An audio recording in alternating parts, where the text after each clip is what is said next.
Welcome to a regular season edition, Brandon Kravitz, of the RotoWire Fantasy Basketball Podcast. I am Nick Whalen, joined, as I always am, on Wednesdays, and will be throughout the NBA season by Brandon Kravitz.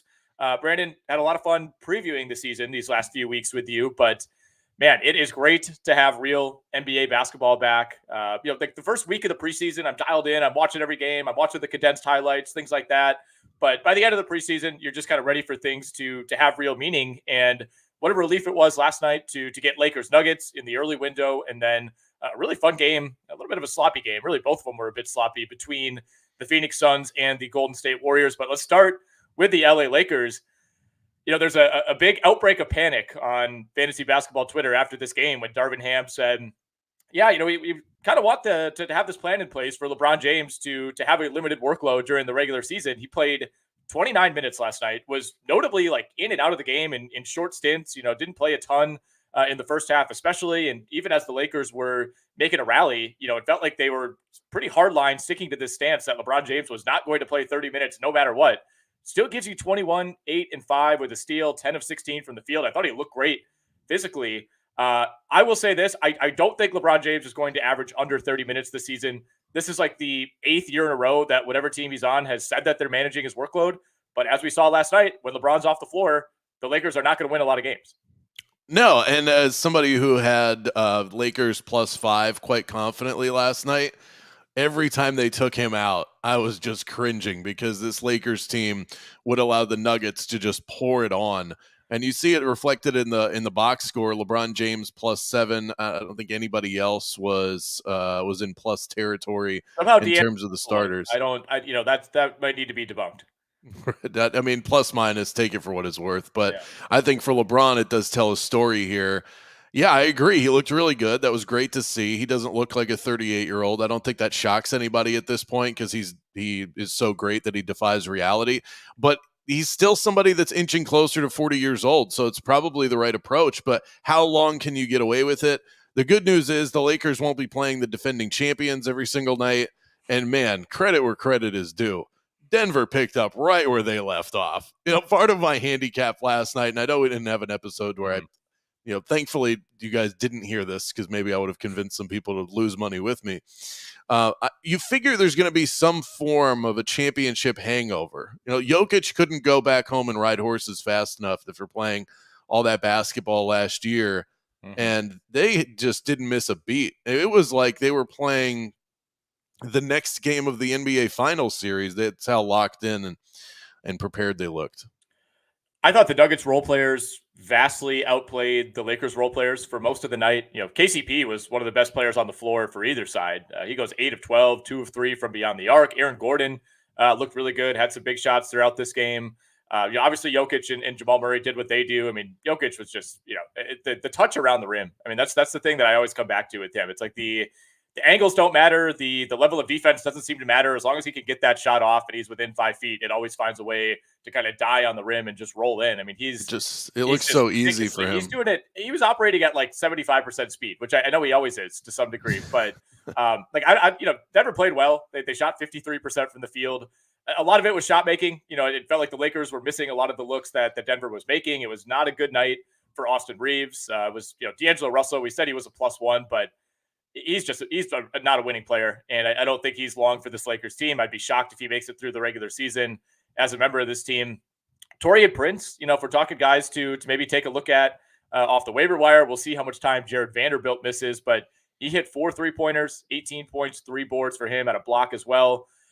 We need to talk about Anthony Davis, Brandon. I took him in the first round of my NFBKC the other night. I didn't feel great about it. You're never going to feel good about your entire fantasy basketball season hinging on Anthony Davis. But, my concern, of course, is that he's not going to play more than like 55 games. It's not that he's going to go scoreless in the second half of a huge game when, he talked all offseason about how he can't wait to play the Nuggets.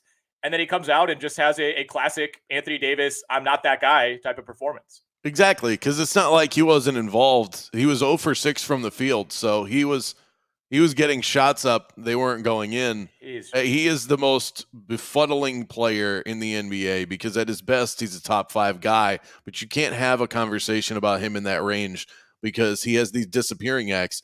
usually it's not in the middle of a game. I feel like that's not really how Anthony Davis usually he starts the game and he's going to be irrelevant all the way through. 17 points in the first half. It was like, all right, this is going to be an Anthony Davis game. I was feeling pretty good about my Lakers side because when he's playing at his best, that's when the Lakers win games. LeBron's always going to give you that sort of consistency. The fact that he didn't play over 30 minutes and then you had a no-show from Anthony Davis in the second half, in some ways it's surprising it's as close as it was at the end of the night. But it's really disappointing. I hate to be the guy that says I told you so. I don't touch Anthony Davis because I don't trust him. I was picking 9th overall. It's kind of at that point where if you're not taking him, you're reaching, it felt like, for some guys who you'd rather take in round 2. And I was able to pair him with LaMelo Ball, who was still on the board coming back around. Boy, that's I all can't trust you. I know. Duo I right was there. like, well, I might as well lean into it at this point. I'm either winning $10,000 or I'm taking dead last, most likely in that league. That's not the one where you owe people steak, is it? No, thank God. No, okay. I do not have him. That one's an auction. So you have to go out of your way to end up with Anthony Davis in that league. And I think I had him last year actually. So we will not be going down that path again, but we'll provide updates on that league as the year goes along. We saw a decent amount of Cam Reddish, 18 minutes, looked okay. He was actually a plus for the Lakers. I think those minutes probably evaporate to a significant degree when Jared Vanderbilt is back. Gabe Vincent did not look good. My goodness. I mean, he was probably the biggest minus, I think, of all the role players for the Lakers, even more so than D'Angelo Russell, just getting hunted on defense, wasn't hitting anything. He's 0 for 4 from 3. Again, not a ton to take away fantasy-wise. Like Rui Hachimura, 3 of 10. That's just kind of what Rui Hachimura does. Like, I like the collective depth that the Lakers have, Brandon, but I'm not really high on any of these guys individually. Like, even as late round fantasy targets. Like, I've never been a Hachimura guy. Christian Wood had a couple of nice looks last night, but I think when Vanderbilt's back, his minutes kind of dry up as well. Is there anything else you want to mention from Lakers Nuggets? Yeah, I actually have been a little bit higher throughout the draft process on some of these Lakers bench guys. I love Rui Hachimura. I think that he will get rolling at some point this season. Just the way the Lakers play basketball, he's LeBron super light. I'm not comparing the two by any means. I'm not comparing. No. I'm saying in terms of the body size, the ability to get to the rim, the comparisons end there. But I feel like he's Marcus Morris super light.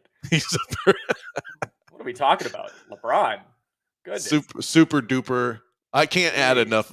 It would take up the rest of the episode for me to hit you with that. Yeah, but I can't. In terms of look, this is a team that wants to beat you with their size. He's got it. That's the point. Technically, he does. Yeah, you're not wrong. He's a big body. He's a big body that can get to the rim, and he's had his stretches. I thought he got lost in Washington, as most players do, and he's played well for LA. This was, but he gives you these stinkers. So, I didn't end up with him anywhere. So not exactly a money where my mouth is situation. Christian Wood is somebody that I have rostered, and I don't think I'm going to be able to drop him fast enough. Yeah, I've been overrating him for years, and I'm at the point where it's just time to admit it. The Gabe Vincent thing, I'm very curious to follow this. It's one game. You're not going to make too much of it. He's not going to go 0 from 3-point range all season long, but if he is bad for this Lakers team, boy, is that going to just shine a big bright light on hashtag heat culture like never before, because he was a playoff superstar.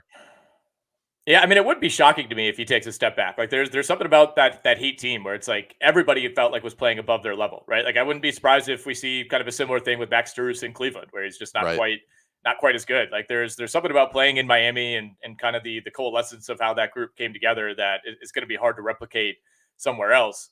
I don't have much else on this game. We handed out a few props on the RotoWire NBA show on Sirius XM last night. Alex hit his best bet, KCP over 1.5 threes. I hit mine, which was Anthony Davis to just make 1 3. Luckily, we got that out of the way early. I thought he would take like 5 or 6. He's been launching a bunch of threes in the preseason. Darvin Ham said he wants Anthony Davis taking like 6-7 3-pointers per game. He was aggressive early on, completely got away from that as the game went along. But that is something, fantasy-wise to keep an eye on when it comes to Anthony Davis, is that, at least in theory, that 3-point production could tick up a little bit, but we'll see how comfortable he ends up being.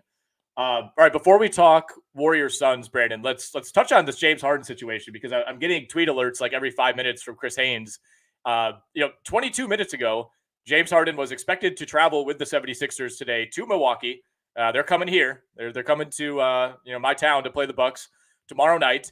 And then roughly 14 minutes after that, Chris Haynes tweets, update, James Harden will not travel with the team to Milwaukee today. He will remain in Philadelphia to continue his ramp up. Harden said like a month ago that he wanted to, be around the team, but make things uncomfortable, try to force his way out. Are the Sixers uncomfortable here? Like, if anything, this just feels like one giant inconvenience, and I don't think anybody is like feeling bad for James Harden. Yeah, well, if I hear players say, I want to play, I want to be around, but I'm going to make the team uncomfortable, I'm not exactly saving a spot on the airplane for that individual. I think the Sixers are making the right choice here. I thought that James Harden would be dealt by now, but Daryl Morey, understandably so, doesn't want to operate in panic mode. That's not what good general managers do. But when you see a report like this ahead of game one, where you're trying to set the tone for the season, this is a Sixers team that has high aspirations. If he doesn't play and is not traveling with the team, what's to make you believe that he's ever going to suit up for the Philadelphia 76ers again? So this is we're just sort of waiting. It's an if. It's a when, not if situation at this point. Yeah, I mean, there's kind of this lingering deadline of like, if Harden's away from the team for 30 days, then he could potentially lose his ability to become a free agent. But I got to do more reading on that. Like, does he have to play in games? Can he be with the team? Does that, extend that timeline? I'm really not sure. I mean, I do think it's still overwhelmingly likely that he's traded at some point. Ironically, Terrence Mann is on the injury report and will not play tonight. I think there was some speculation, around NBA Twitter over what that could mean, but I do think at some point he gets his wish and is likely traded to the Clippers. But Daryl Morey's not just going to send him out for 40 cents on the dollar. Like, I think they're going to have to get another team involved. They're going to try to create or manufacture some sort of minor bidding war for James Harden, because I don't think they're just going to basically send him over to the Clippers for free. But nonetheless, at this point, looks very unlikely that James Harden is going to play on opening night. So as of now, if you're kind of configuring your weekly lineup ahead of a 12-game slate on Wednesday, I would be leaving James Harden out of that. Bucks, by the way, either 5.5 or 6-point favorites at home over the Sixers, depending on where you look. I think I like that. I think so too. It's funny. I've seen a lot of like projection models, that kind of spit out win totals and things like that. A lot of those are low on Milwaukee. I think there's some concerns about the lack of proven depth and the potential fall off on defense going from Drew to Damian Lillard. I get it. I don't think they're going to be a team that's like pushing for 60 wins or anything. I think they'll go through some ups and downs. I wouldn't be surprised if it's a little rocky at first. But I was looking at one of them. I forget which system it, like the Darko system, I want to say, had the Bucks pegged for like 44 wins. Like, what? Come on. They'd have to have some serious injury problems to get to which is possible. 44. Yeah, if they have 44 wins, it'll be like the ship is sinking situation by the end of the year. Yeah. Well, the one thing I do worry about, I think Giannis, Lillard, both of those guys, they probably build in some rest, but neither of them have like a real injury track record. I do feel like what's going a little undercovered is, Brook Lopez at 35, 36 years old, coming off of back surgery 2 years ago. He played, I think, 77 games last year. I mean, that is best case. And, I think if Brook Lopez were to, have anything happen with that back again and miss any chunks of time, like that to me is where the Bucks could be in real trouble defensively. Yeah, I have the Bucks making it to the finals, so this the conversation is not giving me the warm and fuzzies in terms of that pick. All right, let's go to Suns Warriors. We'll completely flip it. No more injury talk here. Although no Draymond Green for Golden State, no Bradley Beal for the Phoenix Suns. They said during the telecast that Beal was reportedly, quote, devastated that he was unable to play on opening night, but he does hope to be out there. Suns they turn around and play tomorrow at the Lakers in game 2 for both of those teams. Could be looking at an 0-2 start here for the Lakers. Honestly, I feel like that's likely based on how they looked last night, but we will see. 108-104 in favor of the Phoenix Suns. Kind of an ugly game on the Golden State side. They were kind of on the verge of getting blown out. I mean, they were down 15 at the half. Came out with a vengeance in the third quarter. They outscore Phoenix 40-19. in the third period, end up leading the game going into the fourth, and then Phoenix rallies back. So it was, everybody says the NBA is a game of runs. Like this was the single game sample where it just felt like each team was kind of taking turns going on a run. Yeah. Well, first of all, how about that, Adam Silver? You put in those new rules about load management. Phoenix doesn't make it one game into the season. They're already load managing Bradley Beal. It's just comical. I do not like seeing that right out of the gate. You got to get these guys playing together. This team has very real title hopes, and it's only one game, but you got to start forming that chemistry. So the fact that they're already holding him out for cautious reasons, we had an entire offseason. What are you worried about? Anyway, the Warriors continue to be the best third quarter team in NBA history, I think. 40-19. It was about the only thing they did well last night. I thought Phoenix looked really good. Kevin Durant didn't even really shoot the ball all that well. 7 of 22. Grayson Allen gave you nothing, literally 0 of 6 from the field last night. I thought Yusuf Nurkic it really was the story for me because he proved in one night that he is such a better fit for this team right now than DeAndre Ayton is. 14 points, 14 rebounds, 3 assists. He is just perfect for this roster, allowing everybody else to thrive, and he just takes easy buckets and gets rebounds. So this is a dangerous team. I mean, I like Phoenix as long as they can get over this paranoia of injury throughout the course of the season. This team's going to be really good. Yeah, I like what I saw for Phoenix. I mean, they started Josh Okogie, and we'll see, if that's ultimately his spot or if that's Beal's spot, or I should say Grayson Allen's spot. Obviously, Beal will be starting, at one guard spot. But I think they'll probably bring Grayson Allen off the bench. Like that was the way it was reported going into last night, was that Grayson Allen would start in place of Bradley Beal. So I think they want Okogie out there for his defense, but he was great, finishing around the rim, 7 of 9 from the field. Like you said, Durant, not a great night for him. Even on a bad night, he's still going to give you 18 and 11. Like you're never going to come away feeling like you just got completely burned by Kevin Durant, but he didn't look great. Devin Booker looked fantastic. He came out strong in this game. It was kind of the finisher for the Suns. Like they needed a basket late to essentially, put this one away, make it a 2-possession game. Booker held the ball for 18 seconds while being closely guarded. 5 seconds just doesn't get called anymore. Maybe that's been completely erased from the rule book, but did a really good job, kind of protecting the ball from Gary Payton, got into the rim, or got into the paint, I should say, pulled up, and then made a really nice last-second pass to a cutting Nurkic, who laid it in to put this game away. I still think, if you just look at the basketball players, I think DeAndre Ayton is like a better fit for the Suns, but I also think he had basically just decided that he couldn't play there anymore, and I think Devin Booker had also decided that. So even though I think going from Ayton to Booker or Ayton to Nurkic is like kind of a downgrade in terms of assets, I don't think the Suns really had a choice. I think they just had to get him out of there. And bringing in Nurkic as kind of your emergency option, it looks pretty good. It looks pretty good right now. I think defensively there are some matchups where he's going to struggle, but I mean his finishing, you kind of forget, like when he's healthy, he is a skilled player. He's a better passer than DeAndre Ayton. It's injuries have really been the thing that I feel like has kind of knocked his reputation the last few years. Yeah, the thing I like about it is that it's a downgrade. It's not like he's a better player than DeAndre Ayton. I think he's a better fit for this roster because with the 3 guys that are going to be handling the ball and scoring most of the buckets throughout the course of the season, Beal didn't play, but we still saw that from Durant and Booker in this game. Guys like Nurkic and Ayton, when he was there, they're going to fade into the background. Nurkic isn't bothered by that. He's not going to lose focus because he's not involved. DeAndre Ayton would, if you didn't get him involved early, you would lose him in a basketball game. And I just think that that's not what you need if you're the Phoenix Suns. So this Nurkic ad, it seems to be paying off early. One of the things that I take away from last night is you go into the Chase Center. Is it Chase Center? Chase Arena? I think where it's the Chase Warriors Center. play. Yeah, okay. And you held the Warriors to 104. You won the game without getting into a shootout with this basketball team. We don't look at the Suns and say they're going to beat you with their defense, but the team actually played pretty well defensively. That's got to be something they're going to hang their hat on after last night. Yeah, they did. And, I think they have done a good job of mixing in, at some of these role player spots, mixing in defensive focused players, right? I mean, even someone like Nas Little, who barely played in this game, but, had played a couple key minutes late.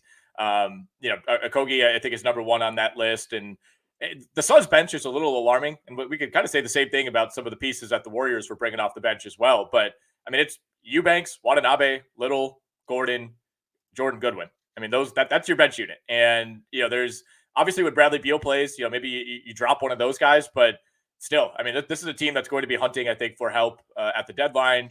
Whether it's a buyout player or some sort of minor trade at some point, because it's about as top heavy of a roster as we've seen with that big three.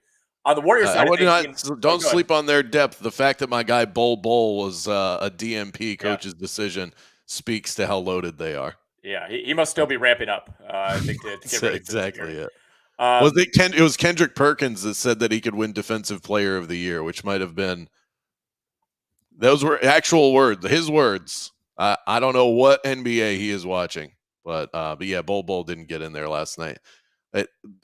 Depth, when you get to the playoffs, though, which this team is built for, how much does depth really matter when you're that loaded in terms of your starting lineup? These guys are going to play such heavy minutes at that point. So as long as you can get there, and they should be able to do that. You want to talk about how bad Chris Paul was to open the game last night? Yeah, we can. I mean, I agree on the minutes there, or on the depth thing to some degree, but I also don't think you want Kevin Durant playing like 42 minutes a night in the first round of the playoffs, right? I think there's some wear and tear factor that the further you advance, you're asking more and more of those guys because you're not adding any depth as the playoffs go along. Chris Paul. I mean, Paul had I think it was in the third quarter. You had a nice little run where you got an and one off of Nurkic. Looked like he was turning things around, but started 0 of 6 from the field. Ended up 4 of 15. It was not a banner night shooting the ball for the Golden State Warriors. Like I think you do give credit to Phoenix defensively. Only forced 11 turnovers, and Phoenix actually had 19 of their own. But a lot of this was the Warriors just missing the type of 3-pointers that we're used to them making. And Paul 0 for 6 from 3, Wiggins 0 for 3, even Steph Curry 4 of 14, and then was not a banner night for Klay Thompson either. He went 3 of 11. Yeah, I don't think you need Chris Paul taking 6 threes per game. So he's not going to miss all of them, obviously, in the future, but that's not really what he's there for. They have guys to do that. They still went cold pretty much everywhere else. Credit the Suns and what they were able to do defensively, but this just wasn't a great night. It wasn't a great showcase for Klay Thompson, who's still looking for an extension to start the year with 15 points when you and Curry need to be the offense at this point for this team, as they've always been. This isn't anything new. These guys are getting older, and this is the concern with the Golden State Warriors. I certainly respect NBA history. I respect the legends that these guys have turned themselves into, but this is why I don't have the Warriors going all that far in the playoffs this year. I think this team is going to look old more times than not in key moments. We saw a lot of Dario Saric last night. Probably more Dario Saric than we needed to. But that, again, speaks to some of the depth issues that the Warriors have. And look, when Draymond's in there, Saric is probably playing 8 to 10 minutes instead of 20 minutes. But, their bench unit, we could kind of joke about Phoenix's, but Saric, Kuminga, Corey Joseph, Gary Payton, Moses Moody. I thought Moody and Kuminga gave the Warriors some good minutes, especially during that third quarter run. I'm still pretty high on what Kuminga can be. He had 2 steals and a block for fantasy purposes, but I think the Warriors are another team that they're kind of going to assess where they are midseason, and you talk about them getting older, like they're leaning into that, right? Like for a while they were kind of trying to play both sides and like develop this kind of next generation core for their franchise. They're still doing that to some degree with Kuminga and Moody, but that now they've kind of leaned the other way, bringing in Chris Paul. Like the old get older. Well, yeah, because they realized that they were trying to play both sides, like you said, but they realized that their next generation guys weren't really all that good. And that's why they got rid of James Wiseman. Kuminga has not developed yet. Moody shows moments. I really liked him coming out of college, but he hasn't shown that he can be that guy to take the mantle. They want to pass the baton, but those guys are not ready to carry it. So they want to be younger. They've wanted that for the last couple of years. They have not been able to make that transition. So they have to lean on age and these veterans. At some point, the well is going to run dry. Steph Curry is still amazing. The guy can't do it all by himself. And defensively, he's never been able to do it all by himself because that's not his game. So where are they bringing it in terms of defense? And if the legs are getting old and tired, then where do you love the Warriors anymore? It's a team that's chock full of names that might not be able to produce in a way that we're used to. So How's that for a game one overreaction? All right, the Warriors are cooked. You heard it here first. Yep, Brandon Kravitz. that's right. All right, before we turn our attention to Wednesday's monster slate, we got a question in the chat from our good pal Banana. He says, Brandon, thoughts on the lack of a true point guard in Phoenix? I think for fantasy purposes, this is actually going to be a good thing for Devin Booker specifically. You think back to, you think back to a couple years ago when the Suns basically had no point guard. This was before they had arrived and are the Suns that we think of today.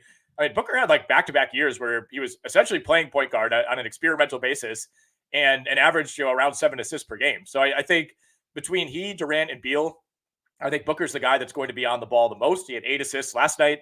Of course, when Beal's back, maybe it's more of a split between those two. But I don't see the Suns like bringing in anybody, who really functions as a true point guard. I think they're fine with 3 main guys splitting those responsibilities. And I think Booker's the guy who's going to benefit most in terms of fantasy.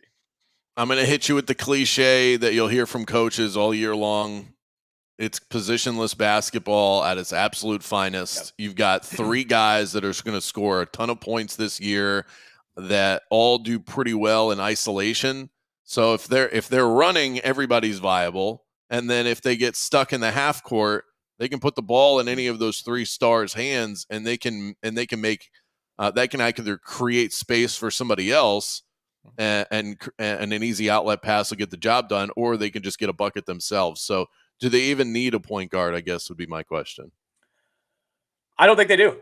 Do. And I think they would have addressed that if they believed they needed a point guard. I think you got 3 guys in Durant, Booker, and Beal who, for the most part can all handle the ball to some degree. And I think, Beal and Booker could play point guard if they wanted to, right? Like they're you think of those guys as kind of true classic shooting guards, but I think between those two, they're plenty fine with what they have right now. We got another quick question here, Brandon. Thoughts on, okay, we got a murderer's row here. Paul Reed, Kobe White, Xavier Tillman, Derek Lively, and Jeremy Sohan in Roto, being asked to rank those players. I'll leave that one to you. Yeah, I think I might go Tillman 1. I think he's going to play a lot of minutes. Like he was already playing a decent amount of minutes last year. I get the Kobe White hype. Obviously he was a top 10 pick not that long ago. They have this void at point guard. Paul Reed, we'll see. Kind of feels like he needs an Embiid injury.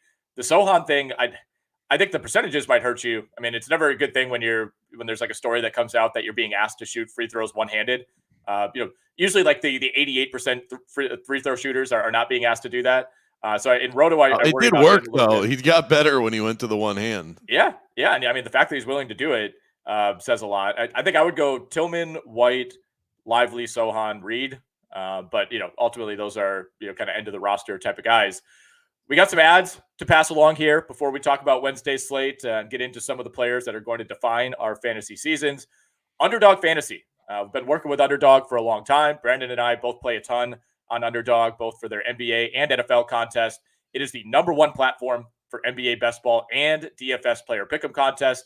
If you have not tried Underdog yet, new users receive a first-time deposit bonus up to $500 and a free 6-month subscription to RotoWire. Just use the code RWNBA. That's RWNBA. Go to underdogfantasy.com or download their app today. And again, be sure to use that promo code RWNBA. That'll get you your free RotoWire subscription and that deposit bonus up to $500. Vivid Seats. The NBA season is here, and on behalf of our friends at Vivid Seats, let's get one thing clear. Nothing beats seeing your favorite team crush it on the court to the sound of thousands of screaming fans. Every dunk, every dribble, and every heart-pounding play from your favorite team live and in person. And because Vivid Seats is the only ticketing company where you can earn rewards on every purchase, you can score amazing deals and unrivaled annual rewards all season long. Plus, with a 100% buyer guarantee, you can be sure your ticket will be as legit as your love for the game. Visit vividseats.com or download their app today and use the promo code ROTOWIRE, ROTOWIRE, for $20 off your first $200 purchase. Again, that promo code is ROTOWIRE for $20 off your first $200 ticket purchase. Download the app or visit vividseats.com. Vivid Seats, experience it live. Finally, a new sponsor this week, Rival Fantasy. LeBron versus Jordan, Magic versus Bird, Barkley versus McHale. Basketball is synonymous with legendary player rivalries. They make the game more fun, and they give fans the storylines that raise the stakes every time those players meet on the court or come up in conversation. Now, every player matchup in head-to-head debate can be settled on Rival Fantasy.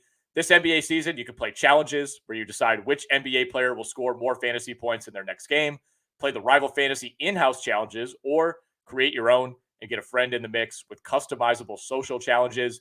Sign up at joinrival.com/rotowire. If you do that, you'll get a $200 deposit match. Get in on this right now before the 2023-24 season tips off. It already has, so make sure you do that as soon as you can. It's time to step up to the challenge on Rival Fantasy. We will see you in the arena. All right, that sounds like kind of a threat. I like that. We're raising the stakes here with Rival Fantasy. Big slate tonight. I'm looking for you in the arena. I will have my eyes locked on the stands. Great reads, by the way. Good job. Thank you. I'm very literate. A lot of people forget that.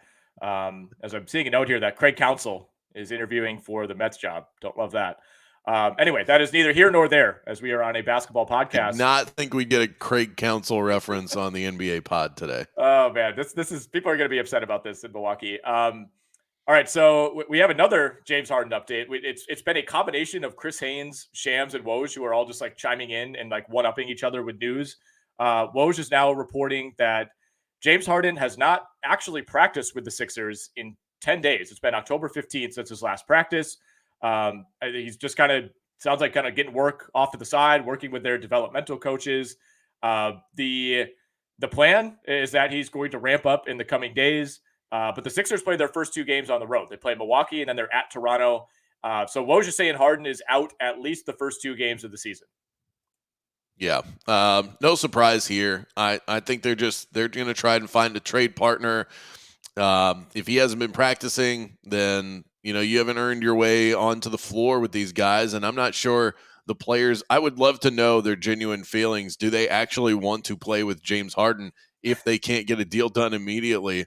So I think a lot of this also has to come down to how much confidence do the Sixers have in their ability to retain Joel Embiid, because their path forward with Harden, they can be a lot more patient if they know that Embiid's going to be out the door soon anyway. So if they're going to have to trade him eventually, then who cares about keeping him happy? And let's just make sure we can maximize the return for both of these guys. If you want to keep Embiid happy and you want to actually get off to a good start this season and not have a headache and your top star disgruntled, you're going to have to move off of James Harden quickly. So how they handle this is, I think, a pretty good tell of how they view their relationship with Embiid.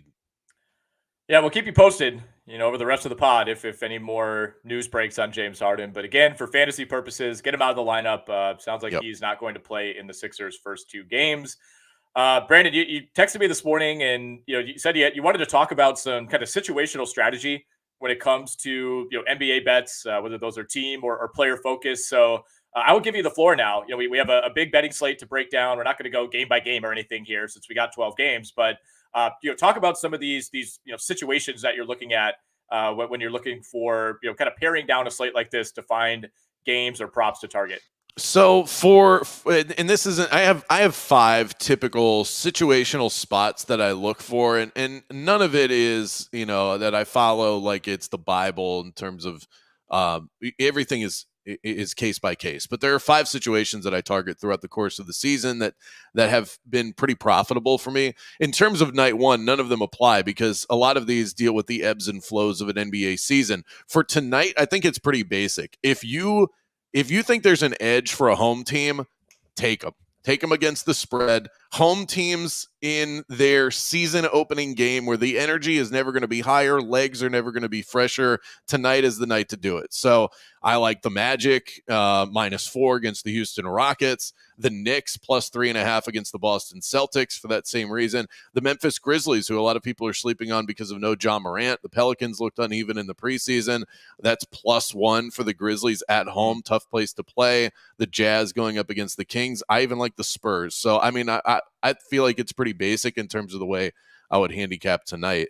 Your thoughts on that before I move on, and just generally looking at season opening at home. I just love backing that sort of energy. for the most part. Yeah, I mean, it went 1-for-1 or 1-1 last night, right? Warriors weren't really able to conjure that up, but kind of a unique situation with how poorly they shot the ball, and obviously the Nuggets were feeding off of that ring night crowd, but that's kind of a different ball game. And I mean, I think especially when teams are undervalued, though, it's not something just play it clean across the board. But a team like Memphis right now, I of course I don't undervalue the Magic. I cover the team, but I think a lot of people nationally do and are overrating the Houston Rockets. The Spurs, I don't know how maybe as a team undervalued. I think more it's about fading Kyrie and Luka as a combination. Well, that's what I wanted to go back to, and that'll be the late game on ESPN tonight. Early game, I believe, is Celtics Knicks. So believe it or not, we're getting a national look at Wemby right away. Dallas 4-point favorites on the road. Are you? Is this like a singular spot where you like the Spurs, or in general, are you a little bit higher on this team and think with Wembanyama they'll be more competitive? Yeah, I do think they're going to be a competitive team. I love the season opening, new energy aspect, so it's kind of hard to put a value on that, but I do think there's something to it. And frankly, Kyrie Irving and Luka, we don't have I haven't seen yet the official report on Luka playing tonight. In some ways, I like the Mavericks, and the line will move if Luka doesn't play. Kyrie has been winning games with this Mavericks team when he is the lone star. Luka has been winning games with this Mavs team when he's the lone star. What we have not seen yet is these two stars coming together and winning games, and the line ends up inflated when they play together because you've got two stars on the floor. So if they're playing tonight and the line stays at 4 or even moves to like +5 for the Spurs, I have to take that and a sprinkle on the money line too. I'm just going to fade those guys because they're going to be overvalued based on their name value. Yeah, another interesting line to me, Chicago 2-point favorites at home against OKC. Everybody loves the Thunder this year. Yeah, see, that's where it's not universal in the way that I approach this. I think this Bulls team is largely just sort of dead in the water. I would say take Chicago, but I have no interest in betting my hard-earned American dollars on the Bulls when I do have so much belief in OKC this year. So I can't fade the Thunder right out of the gate. I've got too much belief in what they can do this year. Yeah, me too. I think that's if you're looking to target a road dog tonight, that was one that I would look at for sure. We'll get our first look at Zion in a regular season setting in quite some time. Pelicans on the road at the Grizzlies. It feels like these teams play like 15 times a year. Like I don't know, like they do. This is like a really weird analogy to make, but they feel like this is like an AFC North battle. The Pelicans and the Grizzlies. Like these are kind of like mirror image teams exactly for some reason. Oh, then you just nailed it, because if two teams in the AFC North were playing, wouldn't you just blindly take the home underdog? So I guess, it's like a Steelers-Browns game. I can't explain why, but hopefully people understand what I mean. I completely get it, but that's why Memphis is the play tonight in that regard. And the Pelicans, I don't think that they've figured out exactly how they want to fit Zion into the mix yet. Valanciunas should have himself a nice game tonight. But by and large, I like Memphis. So I've got my 5 spot plays. Yeah. I'll go one by one, and if you want to jump in, that's fine, or I can go all the way through. But I'll give you some space here to comment. 5 favorite spot plays throughout the course of the season. One is I fade stars returning off of injury, especially if they've been out for over a week. So this isn't a star missed one night because of load management and then they're right back in the lineup. I'm talking about an extended week, 2-week, month absence, and then the star comes back. Usually it takes time to reintegrate them. Sometimes the team themselves even finds a groove without that player. They develop some new form of chemistry. And more than anything, when the star returns, it always inflates the line. And usually they're not great right out of the gate. So in the NBA regular season, watch these ebbs and flows. Stars returning to the lineup after extended absences, I usually fade that team. Yeah, I'm not going to push back on that too much at all. I think, for opening night purposes, obviously it's difficult to translate that. But yeah, over the course of the season, no question. And unfortunately, there's going to be a lot of those situations, I think, that pop up. I think we set the NBA record last year for, most instances of a major star returning from an absence of more than 7 to 10 days. So that's a good note. What else you got? So conversely, these two kind of go hand in hand. I would bet teams when the star player is announced out and the line shoots up. So for one, you get value of extra points in your favor when the star player is announced that they're not going to play. It's a one-off situation, though. This is not if a player is missing night after night. Players usually step up in the absence of a star. So if it's a game time call and the star player is out, the line is going to move away from that particular team. You get extra value there. This doesn't work for extended stretches, but teams tend to play over their head. Lesser players play a better version of basketball in a one-night situation where they've got to overcompensate for the lack of a star. So if the Bucks, who've been rolling with Giannis, all of a sudden Giannis can't play, the line will move in the direction of the opposing team, jump on the Bucks. Again, this is case by case, but that's usually one that I look for. Yeah, and again, that's the type of instance that you see all the time throughout the regular season. And for me, it would have to be a little bit more opponent dependent. If you're playing a mid to lower level team, then yeah, you could kind of see the Bucks, finding a way to kind of continue that rolling without Giannis. Although, I mean, that might be a tough example this year because I don't know that the Bucks have quite as much bench infrastructure around him as they have in years past. Yeah, I remember playing that spot last year a number of times when Joel Embiid would miss a game. And then the Sixers would step up. You'd see the role guys play really well. So that's something to look for. Don't automatically discard a team because the star is out. Sometimes, as long as you get that good closing line value, that's where the value is. Home dogs off of a road loss, assuming that the road trip was short. And that part is really important because you don't want fatigued underdogs at home. This works pretty much in every sport. Home cooking off of a loss, teams tend to lock back in after losing. So pretty simple formula. That's one that you could follow early on. Not a factor tonight, but as the week progresses, that's one to keep an eye on. The length of a road trip matters. For teams that go on extended road trips, like 4 or 5 games, I usually fade them that first night back home. It's the most human element of the NBA. It's the most distracted time for NBA players all season. It's even better when you do this during the holidays. Reconnect with friends, reconnect with family, and then boom, all of a sudden I've got a game to worry about and I'm road tired. Those teams I tend to fade. That's a profitable spot too.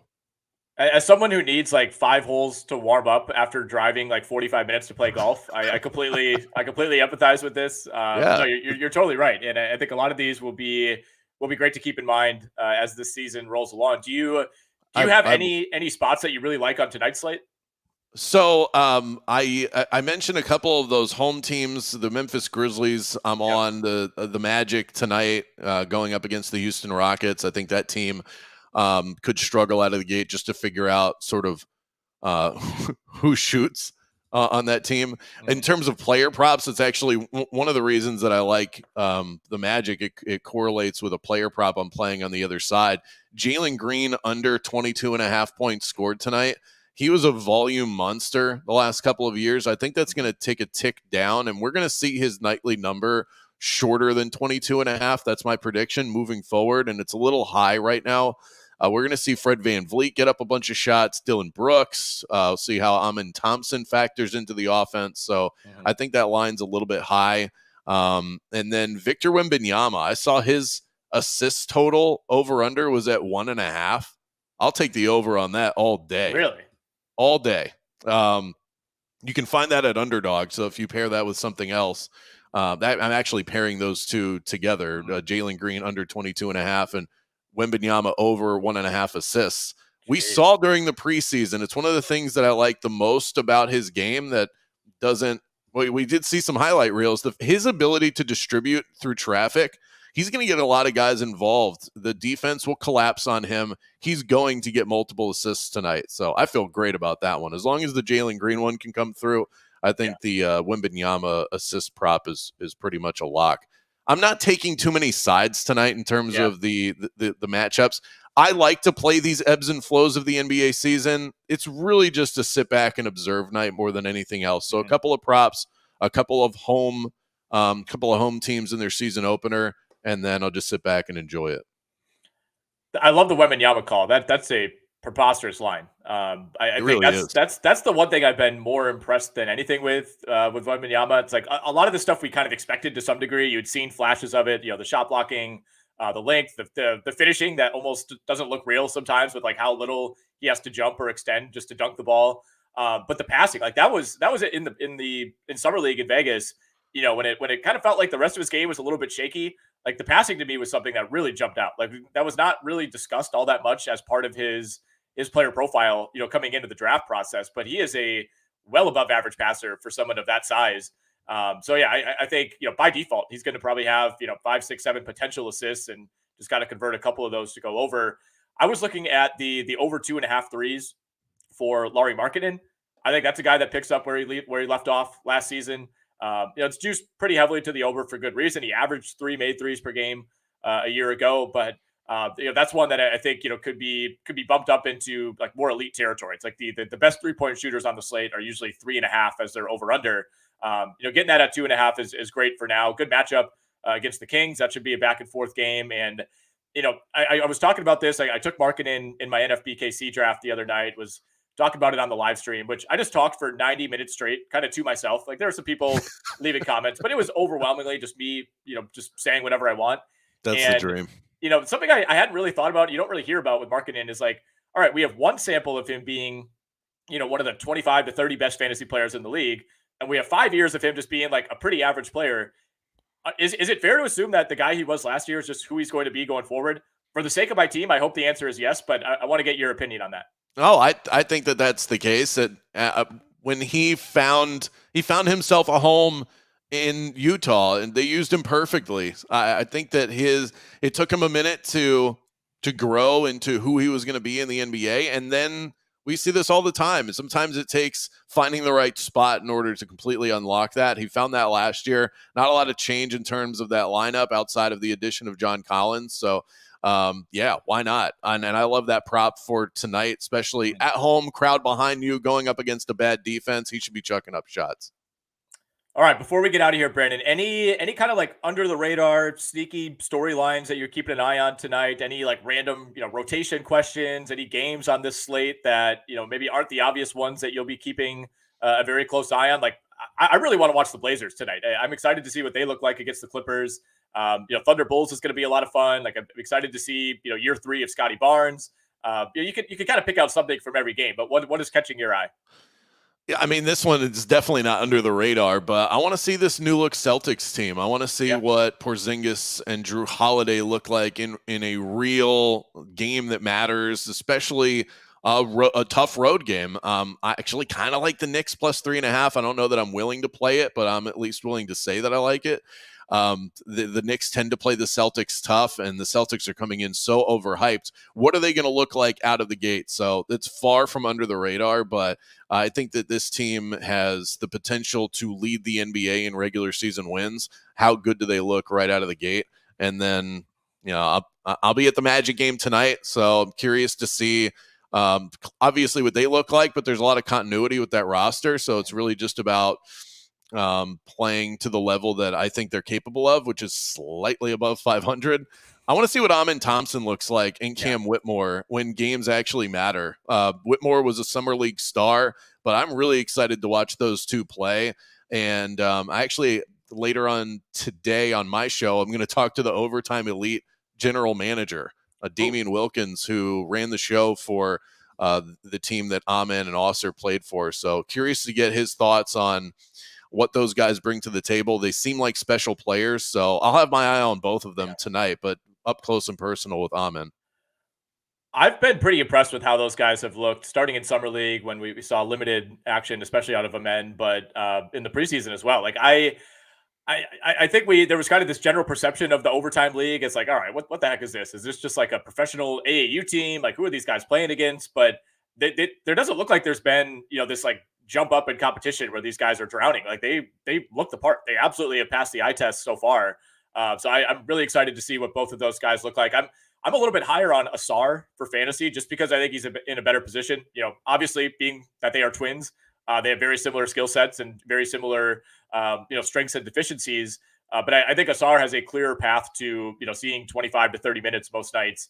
Whereas there's still a lot of overlap on this Rockets roster between Green, Thompson, Brooks, Whitmore, you mentioned. Like they still got guys like Reggie Bullock, Jayshawn Tate, Tari Eason hanging around on the wing as well. So Very interested to see how that rotation shakes out. Yeah, I am really excited about being at that game tonight, because if I were sitting back at home as just an NBA nerd, what's my league pass game of the night? I think it would be Magic Rockets.